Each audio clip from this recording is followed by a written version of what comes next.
Good Shabbos, good Shabbos. How are you, my holy sisters and brothers? It's great to be with you on a Friday afternoon. Happy New Year coming in tonight. Where have these last 2 years gone? We all went into 2020. Wow! These 2 years. Now it's going to be 2022. But really what's on my mind today, excuse me, is that Nina and I met on this day 25 years ago. I love you, Nina. These are the best years of my life. That was the best New Year's of my life, the best quarter century of my life.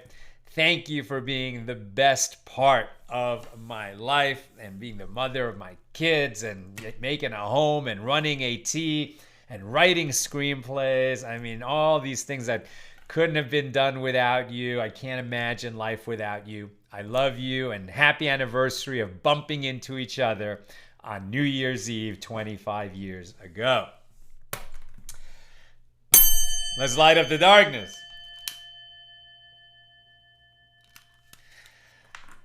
Who is with us as we gather to do some more beautiful learning from Tractate Megillah? Megillah never disappoints.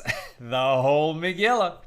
Shandora with us from the Bronx, Renee in Indiana, Yehudit in South Carolina, Patrice in Utah, Stephen in New Hampshire, Guy in Ohio, Christo in Lubbock, remembering Betty White of the Golden Girls who passed away this morning. She was over 100, right? We miss you, Betty White. May your memory always be for a blessing. Renee says, Mazel Tov, Sam, Stephen, Yehudit. Lots of Mazel Tovs. Thank you, everybody. We appreciate it.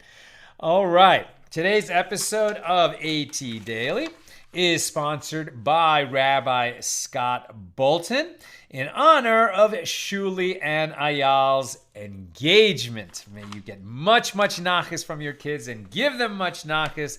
May they have kids and a happy home and, all good things. May you and your whole family be showered in blessings. We say amen.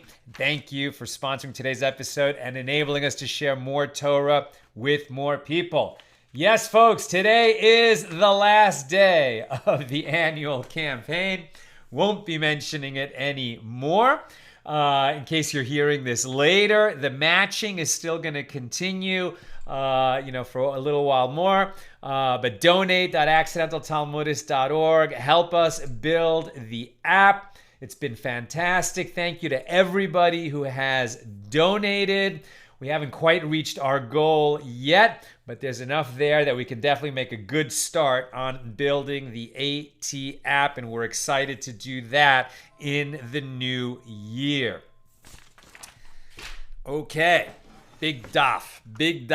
No way we can cover everything on this page today, but we're going to make a good dent in it. This is Daf Chai, page 18 here in Tractate Megillah, the 11th volume of the Talmud. These are the laws of Purim. We're finally in chapter 2, focused a little bit more on not just when we read the Megillah, but how we read the Megillah. What are the requirements of reading and hearing the Megillah? So once we started talking about that you can't read the Megillah out of order, we went into a little bit of a digression that likewise for Hallel and for the Shema and for the Amida prayer, you have to recite the whole thing and in the right order. You can't take bits and chunks out of order. If you do, you will not have fulfilled your obligation to say Hallel on festivals, or to say the Shema morning and evening, or to say the Amida, if you're a Jewish man, morning, afternoon, and evening. You have to do it in order. Once we got to the Amida, the sages started talking about, well, why do we have the specific order of blessings? The Amida is also called the Shmona Esrei, the 18 blessings. It actually became 19 blessings when a 19th blessing was added to it. And so we're in the midst of discussing the order of those blessings in the daily Amida. Excuse me.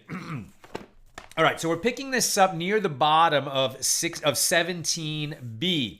And the Gemara asks, and why did they see fit, why did the sages who established the order of the blessings of the Amida, why did they see fit to institute that one says the blessing of the ingathering of the exiles after the blessing of the years? So the blessing of the years, right? Bless for us, Lord our God, this year and all its varieties of produce, for good, and bestow dew and rain for a blessing. We've been doing that since December 5th because we're in the winter. Bestow these things upon the face of the earth. Satisfy us from your bounty and bless our year like other good years for a blessing. For you are a generous God who bestows goodness and blesses the years. Blessed are you, Lord, who blesses the years. That's the blessing of the years. The next one is sound the great shofar for our freedom. Raise a banner to gather our exiles, right? That the Jewish people should be gathered from the diaspora and brought back to the Holy Land. This will happen in the days of Moshiach, although it has already started happening because we have a modern state of Israel, something that was like unimaginable for almost 2,000 years. And now there is a Jewish state on the Holy Land. So sound the great shofar for our freedom, raise a banner to gather our exiles and bring us together from the four corners of the earth into our land. Blessed are you, Lord, who gathers the dispersed of his people Israel. So why did they see fit to institute that the ingathering of exiles would come after the blessing of the years? As it is written, Ezekiel 36:8, and you, O mountains of Israel, you shall shoot forth your branches and yield your fruit to my people Israel, for they will soon be coming. Which indicates that the ingathering of the exiles will follow after the land of Israel is blessed with bountiful produce.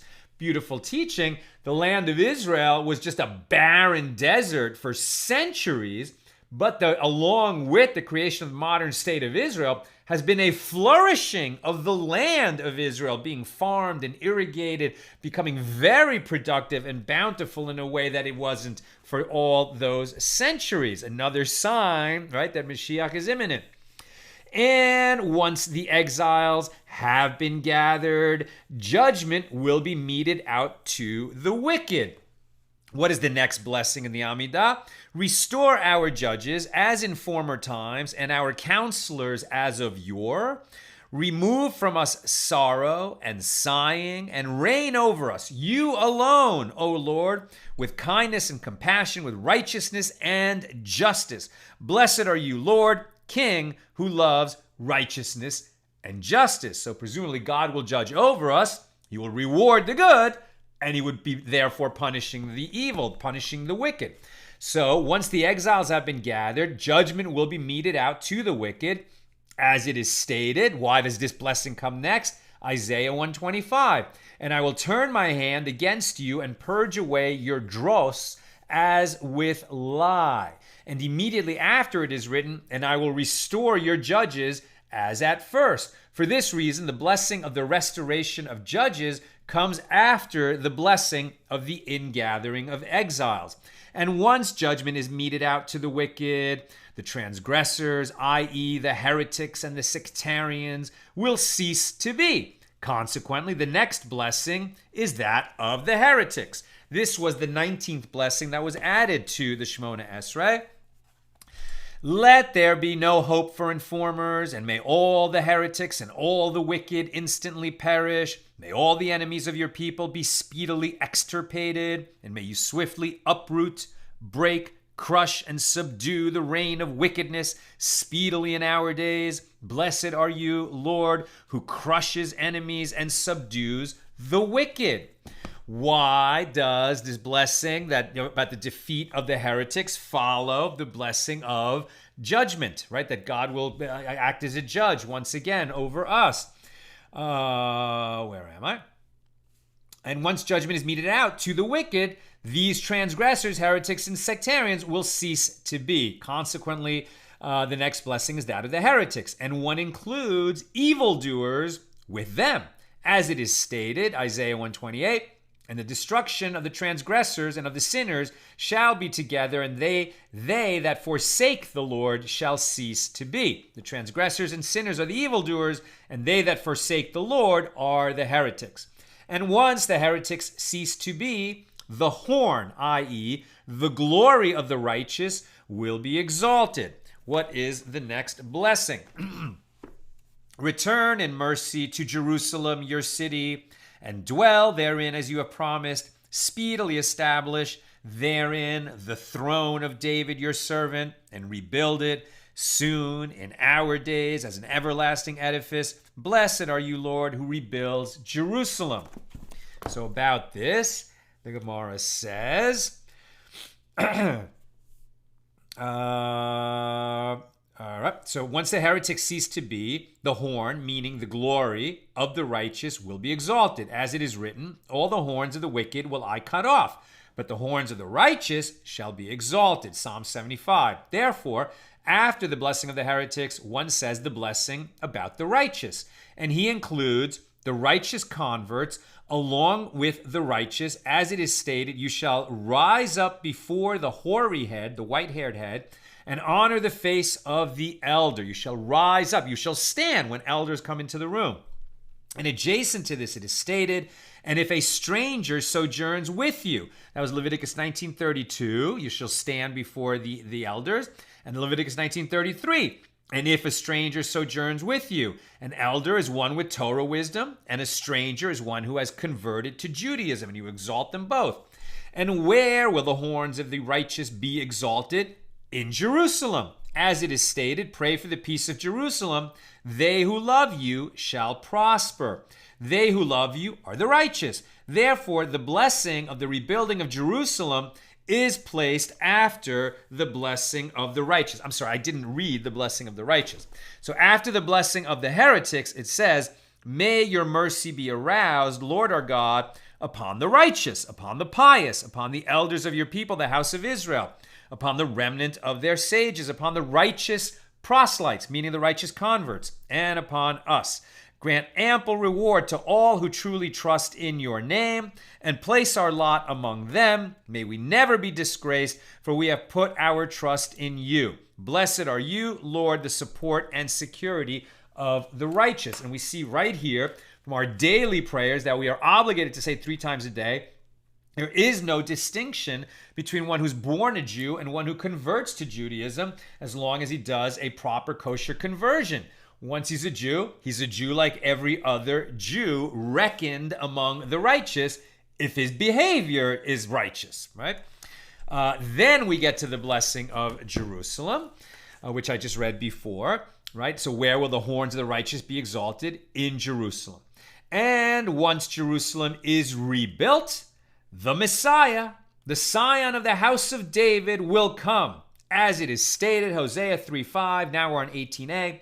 Afterward, the children of Israel shall return and seek the Lord their God and David their king. And consequently, the blessing of the kingdom of David follows the blessing of the building of Jerusalem. And once the Scion of David comes, the time for prayer will come. As it is stated, I will bring them to my sacred mountain and make them joyful in my house of prayer. Therefore, the blessing of hearing prayer is recited after the blessing of the kingdom of David.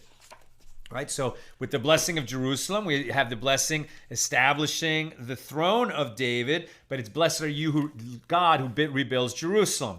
Then the next one is specifically about the scion of David, meaning the Messiah. Speedily cause the scion of David, your servant, to flourish and increase his power by your salvation, for we hope for your salvation all day. Blessed are you, Lord, who causes the power of salvation to flourish. Then it's the blessing where we bless God who hears our prayers. Hear our voice, Lord our God, merciful Father. Have compassion upon us and accept our prayers in mercy and in favor. For you are a God who hears prayers and supplications. Do not turn us away empty-handed from you, our King, for you hear the prayer of everyone. Blessed are you, Lord, who hears prayer. And then the next one after that is going to be about reestablishing the temple. Look with favor, Lord our God, on your people Israel and pay heed to their prayer. Restore the service to your sanctuary and accept with love and favor Israel's fire offerings and prayer. And may the service of your people Israel always find favor. May our eyes behold your return to Zion in mercy. Blessed are you, Lord, who restores his divine presence to Zion. That completes the section of the Amida that we only say on weekdays. Now we come to the Modim Anachnu Lach, where we thank God, and we do that even on Shabbos and festivals, etc. So the Gemara asks, wait a minute. Yes. So after the prayer comes I'm sorry, I said that already. Right. And after prayer comes, the temple service will arrive. As it is stated in the continuation of that verse, their burnt offerings and their sacrifices shall be accepted on my altar. And the blessing of restoration of the temple service follows the blessing of hearing prayer. And when the temple service comes, with it will also come thanksgiving. So it naturally follows that we go into the section on thanksgiving. As it is stated, whoever sacrifices a thanks offering honors me, Psalm 50, which teaches that thanksgiving follows sacrifice. Therefore, the blessing of thanksgiving follows the blessing of restoration of the temple service. And why did they see fit to institute that one says the priestly benediction after the blessing of thanksgiving? So I won't read all the parts of the Amida, but the next section is giving thanks.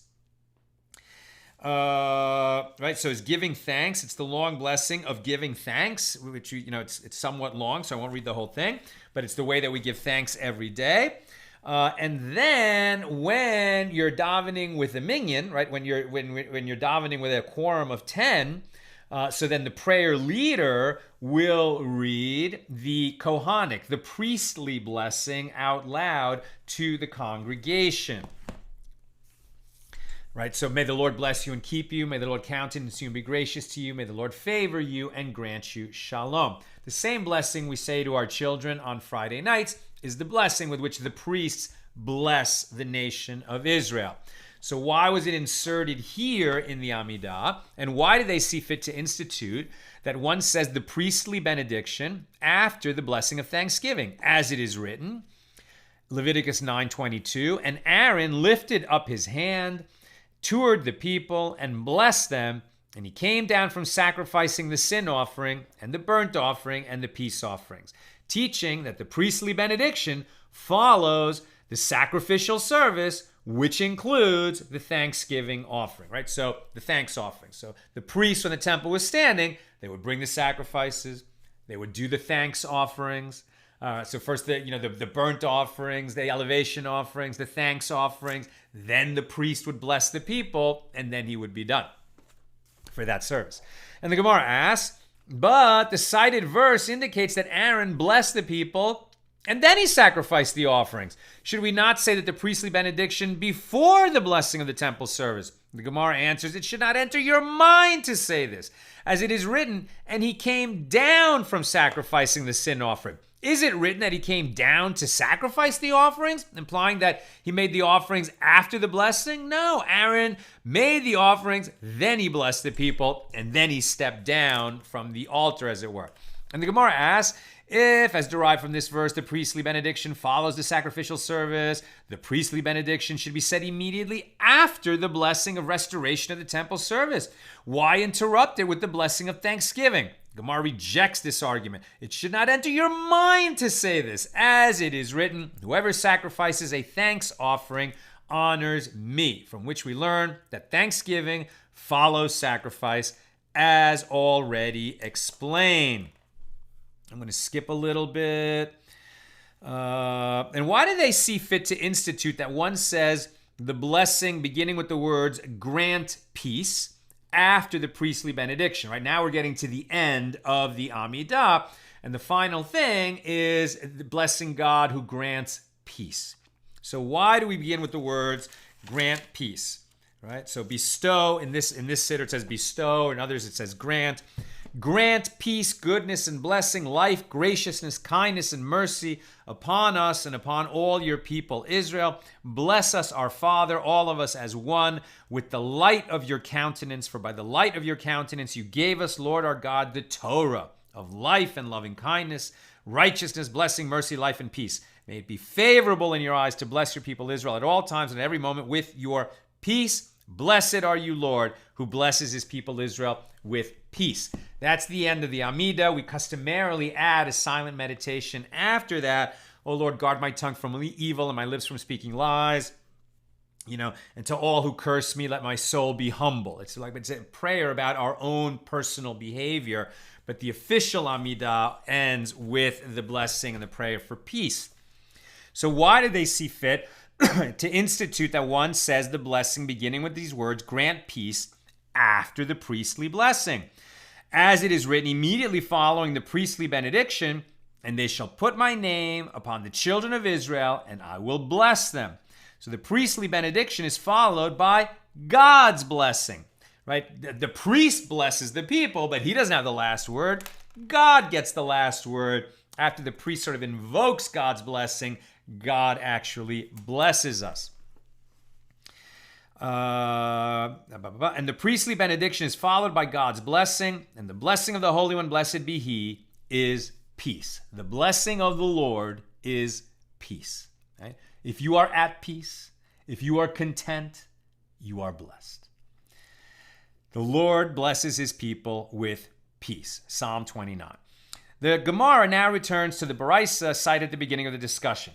Now, since the Baraisa teaches that 120 elders, including many prophets, established the Amidah prayer, meaning at the beginning of the Second Temple period, and created the fixed order of all these blessings that we've just enumerated, why does it say, yesterday we read that Shimon HaPakuli arranged in a much later period of time in Yavne after the Second Temple was destroyed, maybe 400 years later?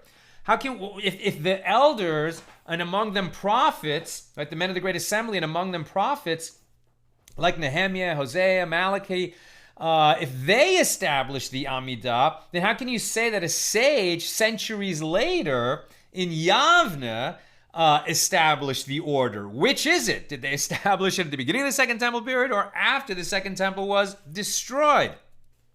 How do we explain this contradiction, since both are stated in the Gemara, in the Talmud? So which is it? And the Gemara answers, indeed, the blessings of the Amidah prayer were originally arranged by the 120 members of the Great Assembly, but over the course of time, the people forgot them, and Shimon HaPakuli then arranged them again.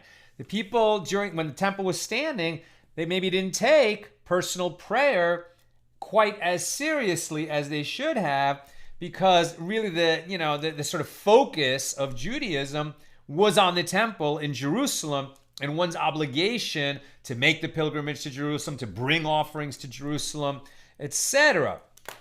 Once the temple was destroyed, it was a renewed and highly sharpened focus on prayer and direct connection with the Holy One, now that the intermediary of the temple between us and God was gone. And the Gemara comments, the 19 blessings are a fixed number, and beyond this, it is prohibited for one to declare the praises of the Holy One, blessed be He, by adding additional blessings to the Amida. Certainly you can praise God all day long however you want to do it, but you cannot, in any kind of official way, add blessings to the Amida. The Amida has its fixed order of 19 blessings. As Rabbi Lazar said, what is the meaning of that which is written? Who can utter the mighty acts of the Lord? Who can declare all his praise? Psalm 106. It means, for whom is it fitting to utter the mighty acts of the Lord? Only for one who can declare all his praise. And since no one is capable of declaring all of God's praises, we must suffice with the set formula established by the sages. If you start to list all the ways in which God is great, if you're thinking you're somehow going to come up with an exhaustive list, that's actually idolatrous, because you can never even begin to understand all the greatness of God. And so we rely on this fixed order in terms of our formal prayers. But it is certainly, allowed and worthy to, try to be specific for thanking God and all the good He has done for you, knowing you can never exhaust that list. But just in terms of the formal prayers, this is it, and it's not going to be added to. So Rabbi Bar Chana said that Rabbi Yochanan said, with regard to one who excessively declares the praises of the Holy One, blessed be He, his fate is to be uprooted from the world, as it appears as if he had exhausted all of God's praises. As it is stated, shall it be told to him, when I speak, if a man says it, he will be swallowed up. Job 37:20. And the Gemara interprets the verse as saying, can all of God's praises be expressed when I speak? If a man would say such a thing, he would be swallowed up as punishment. And the Gemara relates Rabbi Yehuda, a man of Kfar Gibariah, and some say he was a man of Kfar Gibariah. Sounds like the same thing. Okay. Oh, I see. Rabbi Yehuda, a man of Kfar Gibariah, and some say it was just some man from Kfar Gibariah, taught, what is the meaning of that which is written? For you, silence is praise. The best remedy of all is silence, i.e. the optimum form of praising God is silence. And the Gemara relates, when Rav Dimi came from the land of Israel to Babylonia, he said, in the West, meaning in the land of Israel, they say an adage, if a word is worth one selah, silence is worth two. It is taught in the Mishna, if one read the Megillah, we're finally back to the Megillah. If one read the Megillah by heart, he has not fulfilled his obligation. The Gemara asks, from where do we derive this? Rava said this is derived by means of a verbal analogy. When you read the Megillah, for people who are fulfilling their obligation to hear the Megillah on Purim, you have to read it from a scroll. You can't just recite it by heart, even if you had it memorized. And from where do we derive this? Rava said this is derived by means of a verbal analogy between one instance of the term remembrance and another instance of the term remembrance. It is written here with regard to the Megillah that these days should be remembered, and it is written elsewhere, and the Lord said to Moses, write this for a memorial in the book, and rehearse it in the ears of Joshua, that I will utterly blot out the remembrance of Amalek from under the heavens. Exodus 17:14. So just as there with regard to Amalek, remembrance is referring specifically to something that is written in a book, as it is stated in the book, so too here, the Megillah, the Megillah remembrance is through being written in a book. You can't just recount the events of Purim and fulfill your obligation to remember them. You have to read the Megillah from a book. And the Gemara raises a question, from where do we know that the remembrance that is stated with regard to Amalek and to the Megillah involves reading it out loud from a book? Perhaps it requires merely looking into the book and reading it silently. Why does it have to be read out loud? And the Gemara answers, it should not enter your mind to say this, as it was taught in a Baraisa. The verse states, remember what Amalek did to you. Now, one might have thought that it suffices for one to remember this silently, just reading the words in the scroll in his heart. But this cannot be, since when it says subsequently, you shall not forget, it says, remember what Amalek did to you, you shall not forget. That's repetition. And it is already referring to forgetting from the heart. How then do I uphold the meaning of remember? What does this command to remember add to the command that if I'm already commanded not to forget what Amalek did to me, what does it add to say remember? Is it just the same thing being stated twice with different words? No, it is not. There's no extra words in the Torah. Everything is there for a reason. So how then do I uphold the meaning of remember? What does this command to remember add to the command to not forget? It means that the remembrance must be expressed out loud with the mouth. It was taught further in the Mishnah, if one read the Megillah in Aramaic translation, he has not fulfilled his obligation. And the Gemara asks, what are the circumstances of this case? If we say that the Megillah was written in the original biblical text, i.e. in Hebrew, and then the person read it in Aramaic translation, translating as he went, then this is the same as reading it by heart, as he is not reading the words that are written in the text. And the Mishnah has already stated that one does not fulfill his obligation by reading the Megillah by heart. You can't just translate as you go.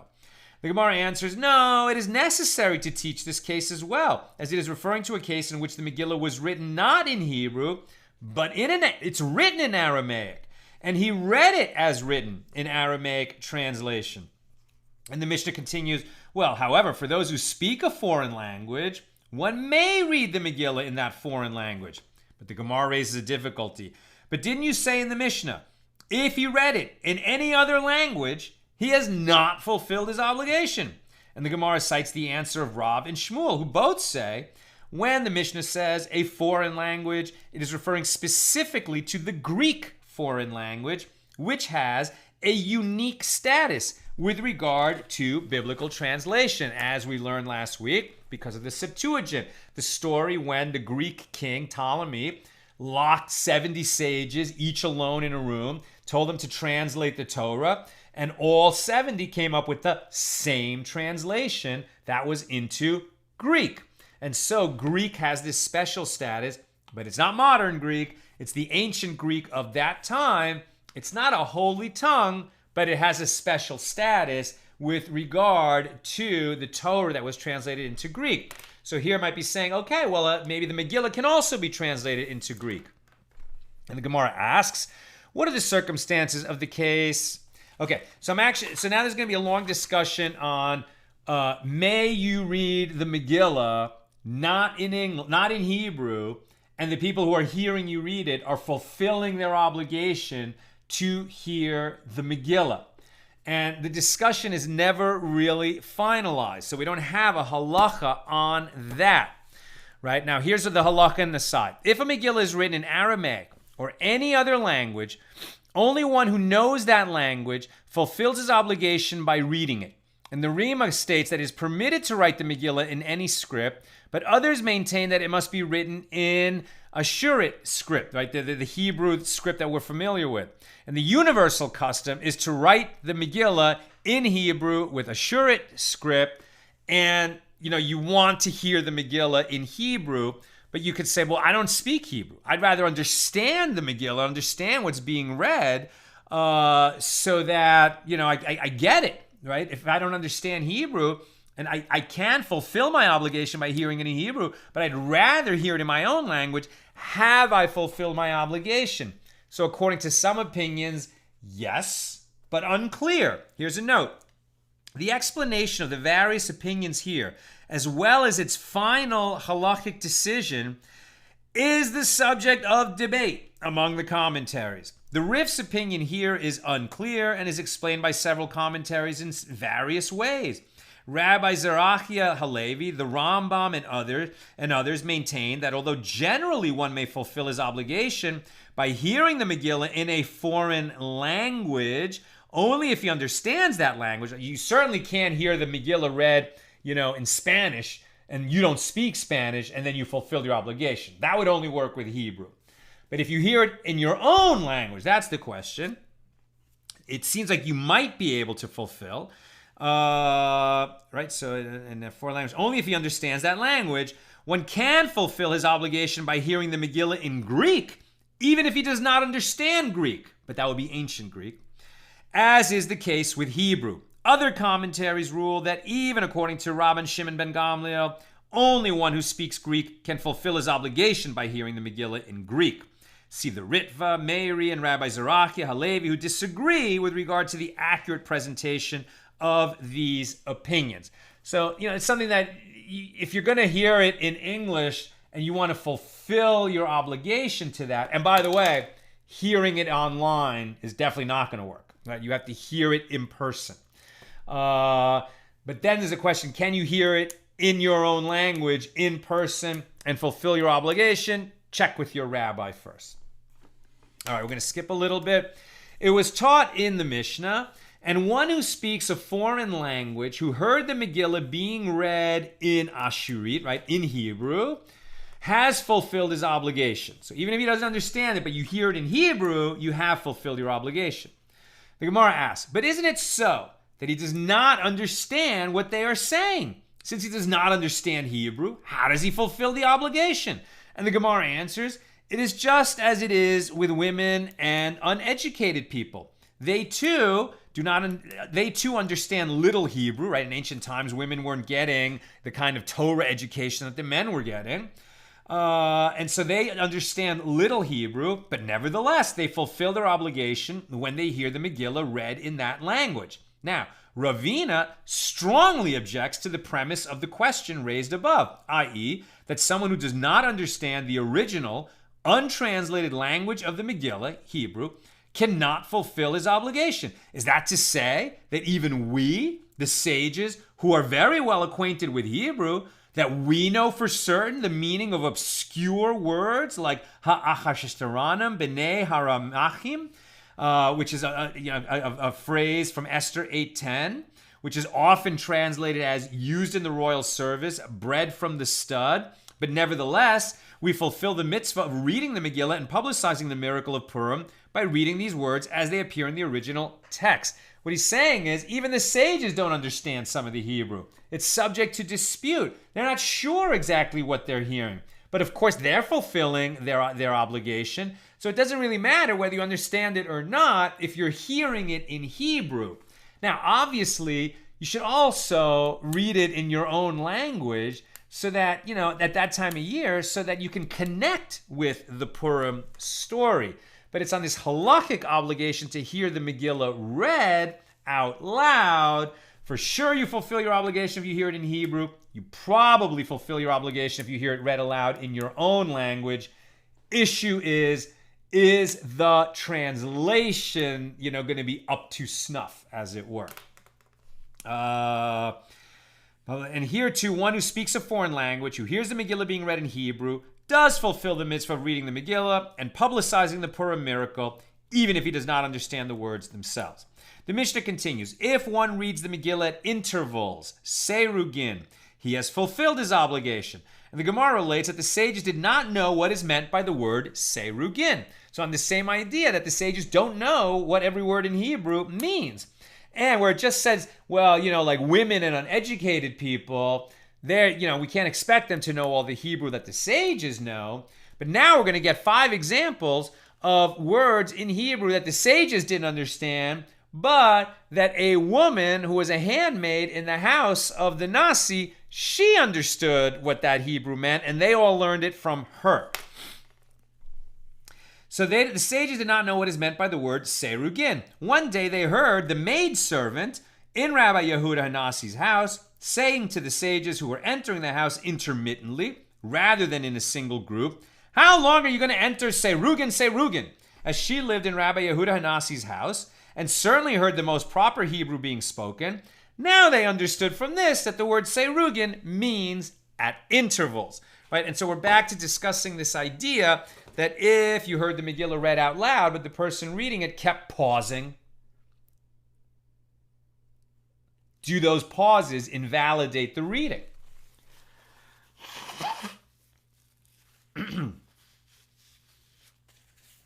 And it is similarly related. The sages did not know what is meant by the word halogalot.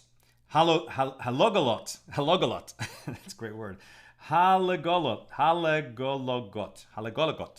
which appears in various Mishnayos and Baraisas.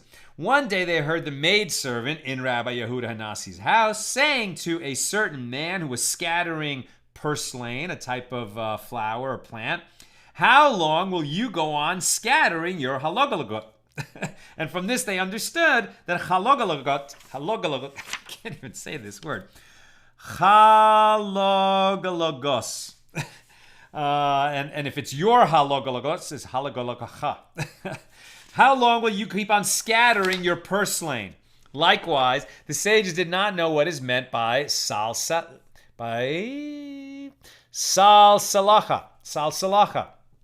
In the verse, Proverbs 4, 7, and 8, get wisdom, salsalacha, and it will exalt you. One day they heard the maidservant of Rabbi Yehuda Nasi's house talking to a certain man who was twirling his hair, saying to him, how long will you go on twirling, misalsel, your hair? And from this they understood that the verse is saying, turn wisdom around and around, and it will exalt you. Twirl it. Twirl wisdom around. Turn it round and round, and it will exalt you. And, you should always be engaged in discussions of wisdom. And the Gemara relates additional examples. The sages did not know what is meant by the word yehav. In the verse, cast upon the Lord your yehav, Psalm 55. And Rabbi Bar Chana said, one time I was traveling with a certain Arab, Taya'a, and I was carrying a load, and he said to me, take your yehav and throw it on my camel. And I understood that yehav means a load or a burden. And similarly, the sages did not know what is meant by the word matate. In the verse, and I will tate it with metate of destruction, Isaiah 14. 23. And one day they heard the maidservant of Rabbi Yehuda Nasi's house saying to her friend, take a tateta and tati the house, from which they understood that a matate is a broom, and the verb tati means to sweep. On the matter of reading the Megillah with interruptions, the sages taught the following baraisa. If one reads the Megillah at intervals, pausing and resuming at intervals, he has fulfilled his obligation. Now we're on 18b. But if he reads out of order, i.e. if he changes the order of the words or verses of the Megillah, he has not fulfilled his obligation. Rabbi Mona said in the name of Rabbi Yehuda, even when he reads it at intervals, if he pauses and interrupts his reading long enough for one to finish reading the whole Megillah during the interruption, he must go back to the beginning and start again. And Rav Yosef said, the halacha, the law, is in accordance with the opinion of Rabbi Mona, who stated his opinion in the name of Rabbi Yehuda. Abaye said to Rav Yosef, when Rabbi Mona said long enough for one to finish reading the whole Megillah, did he mean from the verse where he is now until the end? Or perhaps he meant long enough to read the whole Megillah from beginning until the end? He said to him, Rabbi Mona meant from the beginning until the end. As if it were so that he meant from wherever you happen to have paused until the end, you would be subjecting your statement to varying circumstances of each case.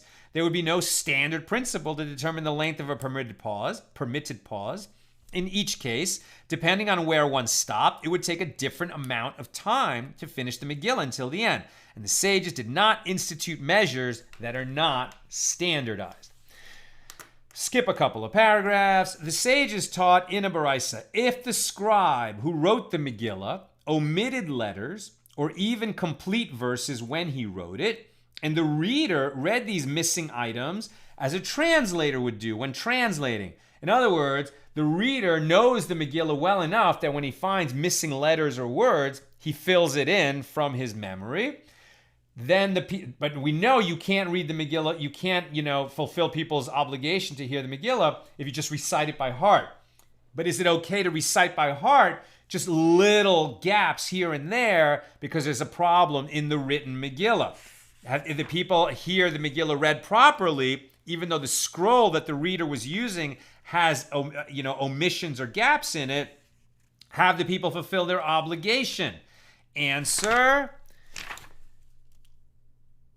yes, he has fulfilled his obligation. Missing material in a Megillah and reading words or verses by heart do not invalidate the reading.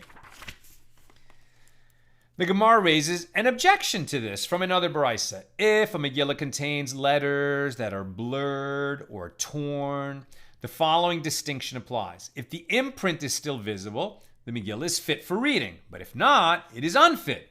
So this baraisa indicates that even the omission of several letters invalidates the Megillah, let alone words. And the Gemara resolves a contradiction between the two baraisas. This is not difficult. The second baraisa, which says that a Megillah with blurred or torn letters is unfit, is referring to a case where this is so throughout the whole Megillah. Whereas this first baraisa, which says that a Megillah is fit even if whole verses are missing, is referring to a case where the missing material is only in one, in a couple of places, right? Just gaps here and there. But if the Megillah has become so old and worn that it has missing, blurred, or torn letters throughout the scroll, then that's going to be an invalid Megillah, and one who reads from it has not fulfilled his obligation, nor that of the people who listen to it. The sage is taught in a baraisa, if the reader of the Megillah omitted one verse, he may not say, I will continue to read the whole of the Megillah in order, and afterward I will go back and read that verse that I omitted, because then you would have been hearing it out of order. So if you miss something, you have to go back to the place where you missed and start over from that place. Similarly, if one enters a synagogue and encounters a congregation that has already read half of the Megillah, he may not say, well, I will read the second half of the Megillah with the congregation, and afterward I will go back and read the first half. Rather, he must go back and read it in its proper order from beginning to end so that he can fulfill his obligation. It is taught in the Mishna. Just checking time, we're okay. Approaching the end, more or less. It is taught in the Mishnah, if one read the Megillah while he is dozing off. Now, you have to hear every word. So what if you're kind of sleepy, right? And this can happen, especially like if Hebrew's not your language and you're hearing the Megillah being read and the guy's reading it really fast, that could start to sound like a drone to you, and you could kind of doze off.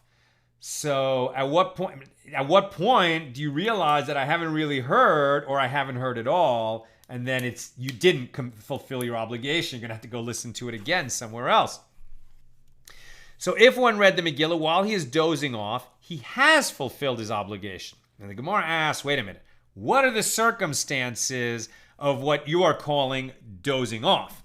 And Rav Ashi said it is referring to a situation in which one is asleep, but not fully asleep. Awake, yet not fully awake.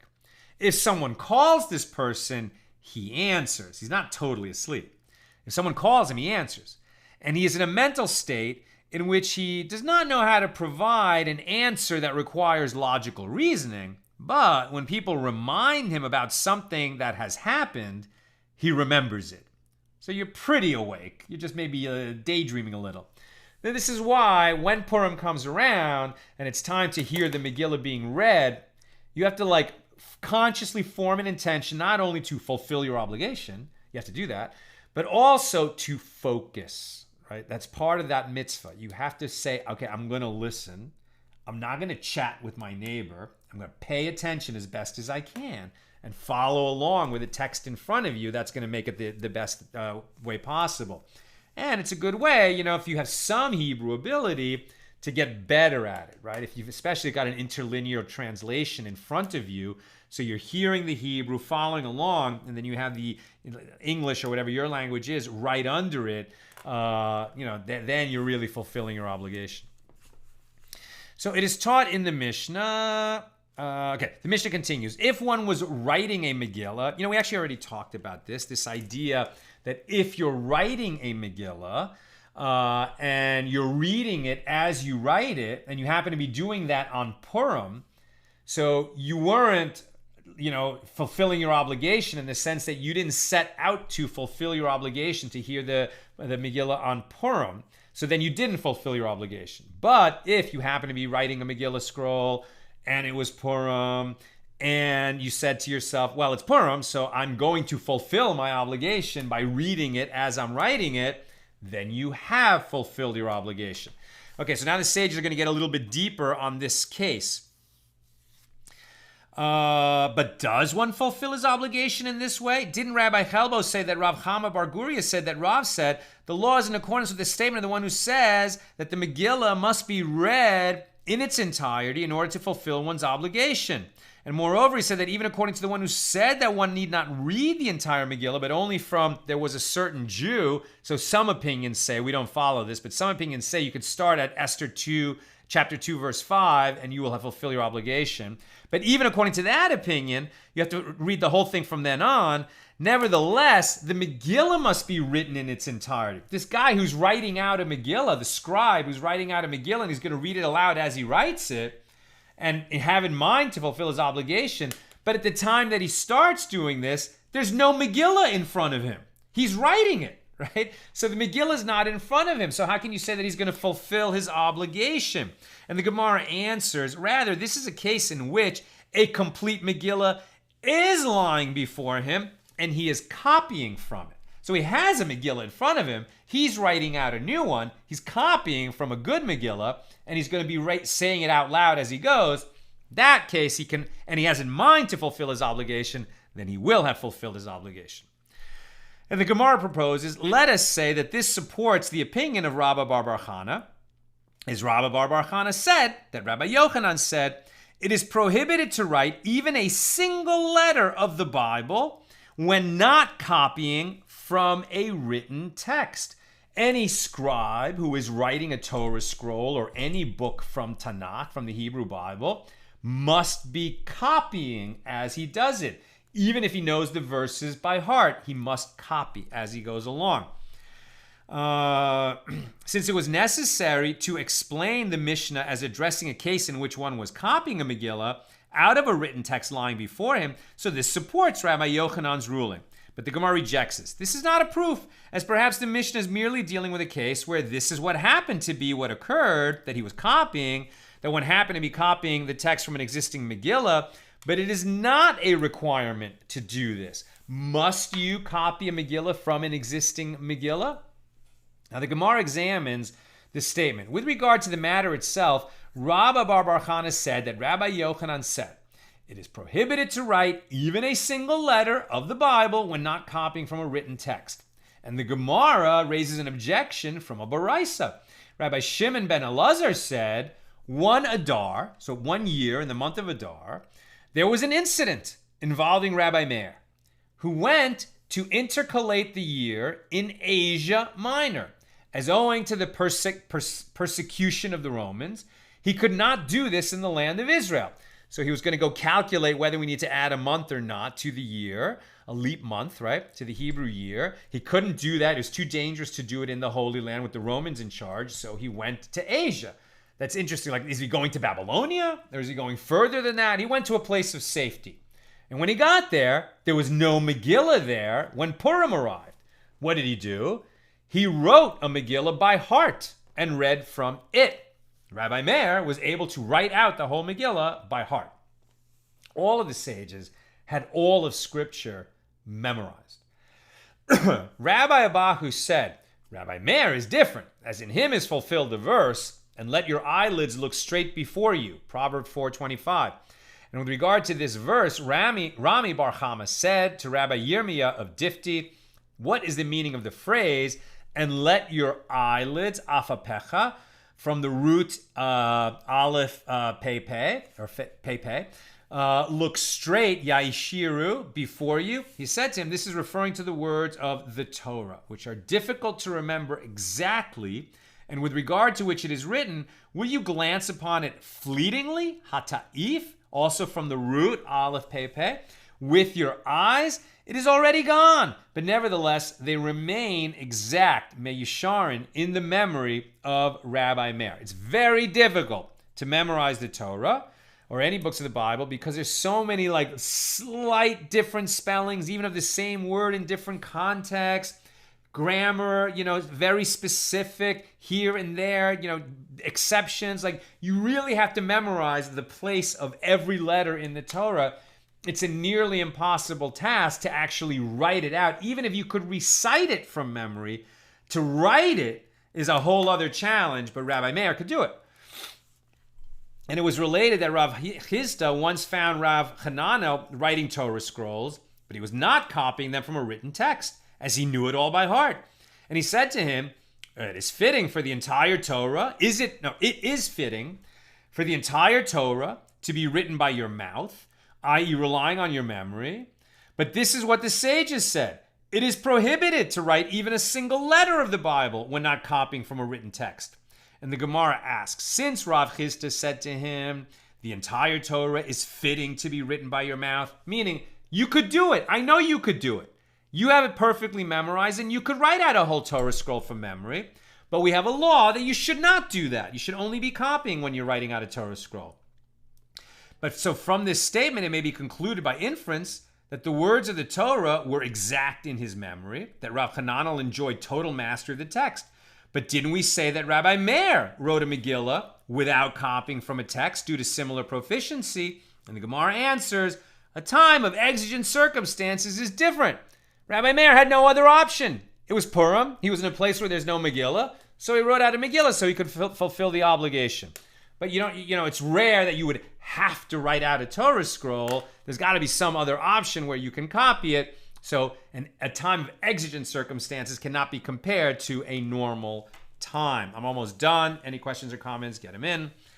And it was further related that Abaye permitted the scribes of the house of Ben Chavu to write tefillin and mezuzahs when they were not copying from a pre-existing text. The Gemara asks, in accordance with whose opinion did he issue this allowance? And the Gemara explains, in accordance with the opinion of the following Tana. As it was taught in a Baraisa, Rabbi Yirmiyah said in the name of the master, Rebbi, Rabbi Yehuda Nasi, tefillin and mezuzah may be written when they are not copied from a written text, and they do not require scoring, because the parchment is not required to have lines etched into it. And the Gemara concludes, and the law, the halacha, is as follows. Tefillin do not require scoring, whereas a mezuzah does require scoring, etching the lines into it, so there's parallel lines. And unlike biblical books, both tefillin and mezuzahs may be written when the scribe is not copying from a written text. What is the reason for this? Because these short texts are well known to all scribes, and therefore it is permitted to write them by heart. But anyone who's writing out a book, a Sefer Torah, or any book of the Bible must copy, including when writing a Megillah. Okay, that's what I've got for us today. Let's see if there are any comments or questions.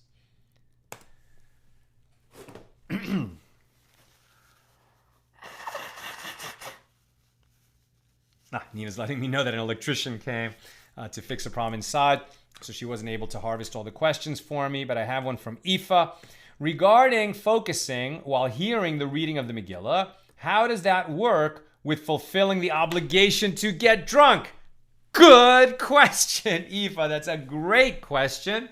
And I think the answer is you should not be drunk when you're hearing the Megillah being read, right? Because you should be focused on it, and so that intoxication maybe comes later, or focus as best as you can, right? The key is not so much that you can comprehend everything, but that you heard it all and you were paying attention when you heard it, even if you couldn't comprehend it all. But it's such a good question. I mean, the way it actually says it gets so drunk that you can't distinguish between blessed is Mordechai and cursed is Haman. Well, if you're that drunk, how are you fulfilling your obligation to hear the Megillah? Excellent question. I'm not even quite sure what the answer is. Okay. And Aoife also says, regarding reading while writing, wouldn't there be too many pauses while focusing on the writing or else resting the hand? I mean, that's just one of those, sort of hypothetical Talmudic questions. No scribe who's already so enmeshed in, in Jewish practice that he is making his living as a scribe, writing out holy books, is going to, I think to fulfill his obligation. But it's a hypothetical question. And as we've seen in terms of the pauses, as long as the pause isn't so long that you could have read an entire Megillah during the pauses don't invalidate the public or the out loud reading of the Megillah on Purim. And finally, Yosef, as I understand it, the order of the Amida is patterned after what the prophets say will happen. I mean, that's what we got today, right? Isn't that interesting? I never really knew that before, that the idea that the order of the blessings in the Amida sort of reflects where we're going to get to as we approach the final days of history, right? The ingathering of the exiles. Well, first the land will become fertile. The exiles will come back. God will judge us. The wicked will be punished. The righteous will be rewarded. Turn that off. Sorry. The temple service will be restored, the sacrifices, etc., and the priest will bless us and offer thanksgiving, and then we will all receive the blessing of peace. Beautiful. Now that we've heard it and understood it that way, so the next time we pray the Amida, it's a beautiful little meditation to have in the midst of it. And recall that we've said elsewhere that anytime you recite an Amida and you don't, during the silent Amida, add some personal prayers, you actually haven't done it right. You have to add some personal prayers, not to the official formal prayers that are printed in the prayer book, but when you yourself are praying, it's very important to both recite the formal prayers and have some time, with God silently yourself, and pray something that's personal to you, whether it's petitioning or thanking or blessing, but to have some personal contact between you and the Holy One. Okay, my friends, that's what I've got for us today. With God's help, we'll be together again tomorrow night, New Year's Day, but it'll be after Shabbos at our regular Saturday night time. And then that's going to be the last class until I return from going to this wedding. God willing, everything goes well. And then so we have class tomorrow night, Saturday. And then again, the next class will be on Thursday of the week after I get back. And everybody should be blessed with a really good Shabbos and a really happy new year. If you haven't donated to our annual campaign, it's ending today. So this is the moment. Help us continue our programming and build the AT app. Good Shabbos, Happy New Year, and may you all be blessed in all your ways.